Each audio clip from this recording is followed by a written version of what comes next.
A palavra de Deus nos apresenta a importância do crescimento espiritual, mas também nos ensina que o mesmo que se dá por meio de um processo, também tem etapas e fases distintas. Se queremos perseguir e experimentar o crescimento, precisamos entender todo o seu processo. E nesse vídeo, eu quero conversar com você a respeito das fases do crescimento espiritual. Fique comigo e nos próximos minutos nós vamos entender um pouco melhor essa verdade.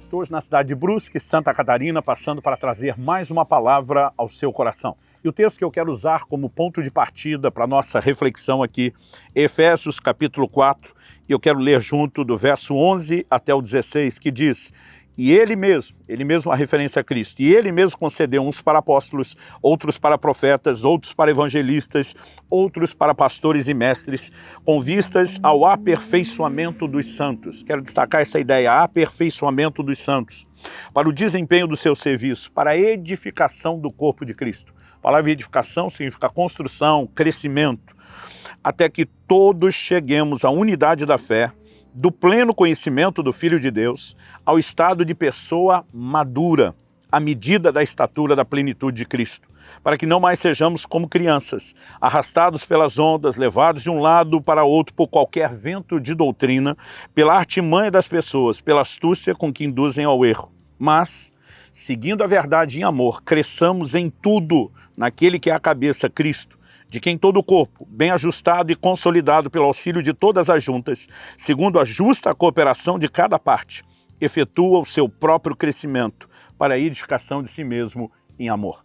A Bíblia fala sobre crescermos em tudo, em todas as áreas, em todas as coisas. Mas também fala de uma meta, até que possamos chegar à estatura de um varão perfeito. Outras traduções diz a perfeita varonilidade, ou seja, o estado de pessoa madura, de um adulto completo, que vivenciou todas as etapas do crescimento, do desenvolvimento.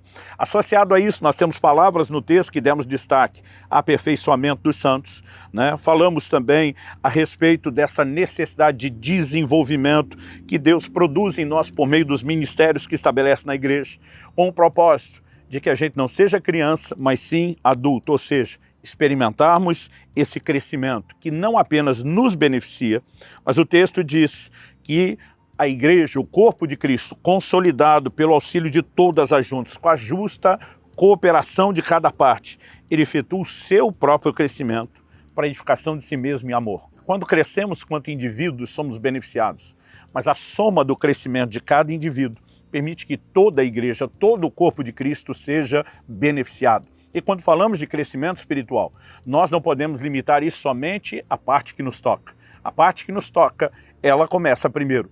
Mas a razão de crescermos é que depois nós possamos cooperar para o crescimento dos demais. É por isso que em Hebreus, no capítulo 5, no verso 12, o escritor chama a atenção daqueles que, por causa do tempo decorrido, quando já deveriam ser mestres e estarem ensinando outros, ainda não tinham absorvido os princípios elementares, né? Não se tornaram nem bons aprendizes, o que dizer mestres. Agora, depois do aprendizado, a ideia é que aquilo que fez efeito na nossa vida seja transbordado, abençoando a vida de outras pessoas. Então, sim, há um crescimento espiritual, mas quando nós lemos aqui, para não sermos como crianças e chegarmos a ser adultos, nós precisamos entender que esse crescimento tem fases, tem estágios. E o primeiro estágio, que se dá por meio da conversão, do novo nascimento, a regeneração, é aquele que o apóstolo Pedro diz em 1 de Pedro 2,2, para que não mais sejamos como crianças recém-nascidas.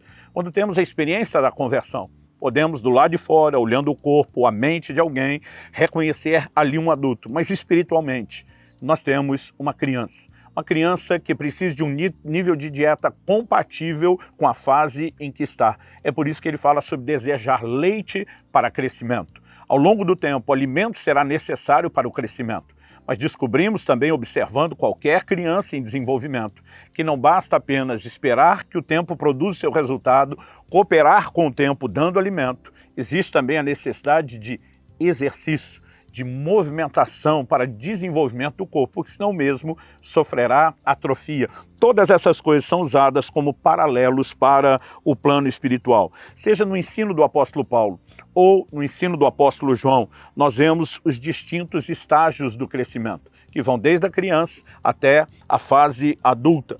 Então, não apenas já vimos o apóstolo Paulo falando em Efésios 4 a respeito desses estágios, mas eu quero destacar o que o apóstolo João diz lá em 1 de João, no capítulo 2, e nós vamos ler juntos aqui a partir do verso 12 até o verso 14. Ele diz: filhinhos, escrevo a vocês porque os seus pecados são perdoados por causa do nome de Jesus. Pais, escrevo a vocês porque conhecem aquele que existe desde o princípio. Jovens, escrevo a vocês porque vocês têm vencido o maligno. Filhinhos, escrevi a vocês porque conhecem o Pai.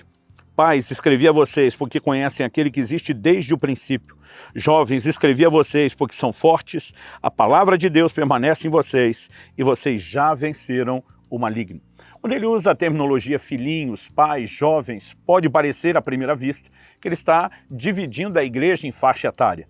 Mas, na verdade, não é disso que João está falando. Ele está falando de características que combinam com a experiência do plano espiritual. Filhinhos, escrevo a vocês porque os seus pecados são perdoados por causa do nome de Jesus. Os recém-nascidos, aqueles podemos chamar dos nenês, os bebês espirituais, eles têm um nível de conhecimento básico, receberam o perdão dos pecados. Na segunda declaração, do verso 14, ele diz: filhinhos, escrevi a vocês porque conhecem o Pai.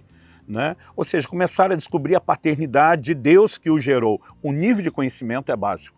Mas quando ele fala com os pais, ele já usa uma outra linguagem. Escrevo a vocês porque conhecem aquele que existe desde o princípio, aquele que deu começo a todas as coisas, que é o Criador. Ou seja, o entendimento a respeito de Deus é maior, é mais abrangente. De novo ele vai responder: escrevi a vocês porque conhecem aquele que existe desde o princípio. Mas quando ele fala a respeito dos jovens, assim como os jovens, quando falamos do plano natural, deixaram de ter corpo de criança, mente de criança, e começam a estar compatíveis com o mundo dos adultos, embora ainda tenham algumas inconstâncias, seja euforia ou desânimo, né? Não mostram todos os plenos sinais de maturidade, mas estão mais para o time dos adultos do que para o das crianças. No entanto, mostram grande empolgação e disposição, inclusive para as coisas de Deus. A gente percebe desde a época de Moisés, antes de ser estabelecido o sacerdócio, os jovens ajudando nos sacrifícios. Nós percebemos quando Ananias e Safira morrem, quem vai enterrar os corpos são os jovens, há sempre prontidão de serviço. E é aquele time, aquela galera que a gente diz da pegada, do trabalho, né? E ele começa e termina nas duas abordagens dizendo: vocês têm vencido o maligno. Ou seja, vocês já têm idade para estar listado na guerra, vocês já começaram a combater e descobrir que são vencedores, que podem triunfar. Ou seja, João está abordando também as fases do crescimento. Então olhamos para a Bíblia, que fala desde crianças, fala primeiro de bebês recém-nascidos, crianças. Às vezes a expressão traduzida criança vem como menino, já não é o bebê recém-nascido, mas ainda está na fase da infância. E nós olhamos também para aqueles que já alcançaram a juventude e até mesmo o plano de paternidade. Ou seja, agora são os que geram outros filhos, que ajudam a cuidar deles, que dão um sinal de maturidade. Em cada uma dessas fases, nós temos também uma dieta. Nós lemos que o livro de Hebreus diz no capítulo 5, e eu falei a respeito disso no vídeo anterior, que há uma dieta para as crianças e existe dieta para adultos. Em Hebreus no capítulo 5, no verso 11, o escritor começa a falar de coisas difíceis de explicar, porque eles haviam se tornado tardios em ouvir. No verso 12, ele fala a respeito, né, daquela dificuldade deles que, em função do tempo decorrido, quando já deveriam estar ensinando, sequer estavam sendo bons aprendizes. Mas ele termina dizendo: passar a ter necessidade de leite, não de alimento sólido.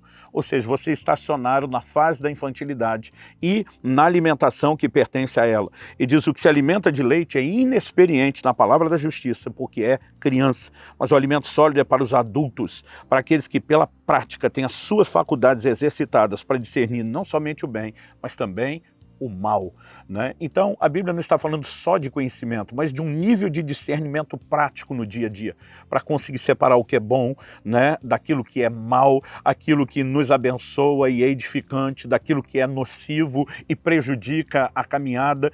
Então, há não apenas uma distinção de fase, mas cada fase, ela requer um tipo de alimento. Não adianta dar alimento sólido para as crianças, isso vai intoxicá-las.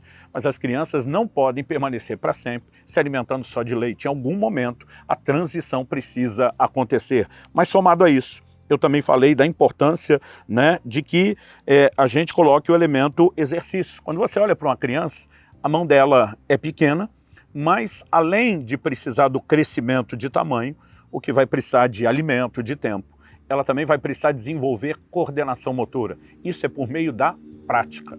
Como o livro de Hebreus fala que os adultos são aqueles que pela prática têm coisas que elas se fortalecem na nossa vida por meio de um exercício. E quando nós falamos dessa questão do exercício, né, nós precisamos de fato entender e compreender, né, algo que está extremamente ligado, associado, não podemos mudar. No plano espiritual, nós precisamos entender que assim como o corpo, né, sem exercício ele atrofia, os músculos em vez de aumentarem com hipertrofia, com falta de movimento, eles encolhem, gera atrofia.